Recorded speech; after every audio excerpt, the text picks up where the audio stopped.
বর্তমানে ফেসবুকে অনলাইনে সব জায়গায়তে ভাইরাল একটা নিউজ, সেটা হচ্ছে ওমান প্রবাসীর পরিবার 4 জন আইস অ্যাক্সিডেন্টে সবাই পরকালে চলে গেছেন। তো বিষয়টা হচ্ছে কি, এই যে অ্যাক্সিডেন্টটা হয়েছে পানিতে ডুবে সবাই মারা গেছে। তো এই নিউজটা দেখার পরে অনেক মানুষ অনেক রকমের মন্তব্য করতেছে।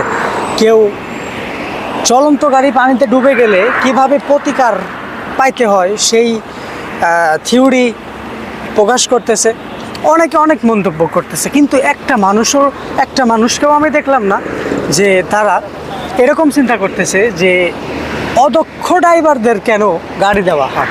এই যে ওমান প্রবাসীর যে অ্যাক্সিডেন্টটা হইলো, শুধুমাত্র একমাত্র কারণ ড্রাইভারের জন্য অ্যাক্সিডেন্টটা হয়েছে। একটা ফ্যামিলি চলে গেছে, একটা পরিবার, একটা ফ্যামিলি মানে কি, একটা পরিবার যাওয়া মানে কি, একটা মানুষের সব শেষ, পায়ের তলার মাটি শেষ, মাথার ছাদ শেষ, সব শেষ, শেষ।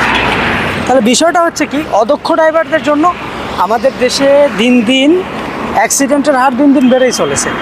তো আমাদেরকে কী করতে হবে, সবাইকেই প্রতিবাদ করতে হবে, এর প্রতিকার করতে হবে। অদক্ষ ব্যক্তিদের ড্রাইভিং লাইসেন্স দেওয়া যাবে না। কেন দিবে অদক্ষ মানুষকে লাইসেন্স? অদক্ষ ড্রাইভারদের জন্য হাজার হাজার পাউন্ড প্রতি বছর চলে যাচ্ছে। এই যে আবার যারা নতুন লাইসেন্স রিনিউ করতে আসবে, তাদের বিষয়টাও ফলো রাখতে হবে। রিনিউ করার সময় তাদেরকে ভালোভাবে যাচাই বাছাই করে তাদের লাইসেন্স যেন রিনিউ করে দেয়।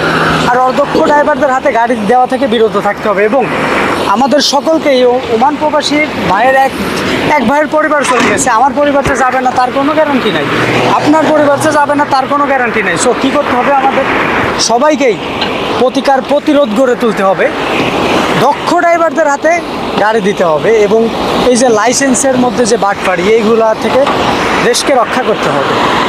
সো সবাই মিলে প্রতিরোধ গড়ে তুলুন এবং দক্ষ যারা, প্রকৃত ড্রাইভার যারা, শুধু তারাই যেন গাড়ি চালাইতে পারে রোডে, সেই ব্যবস্থা করুন।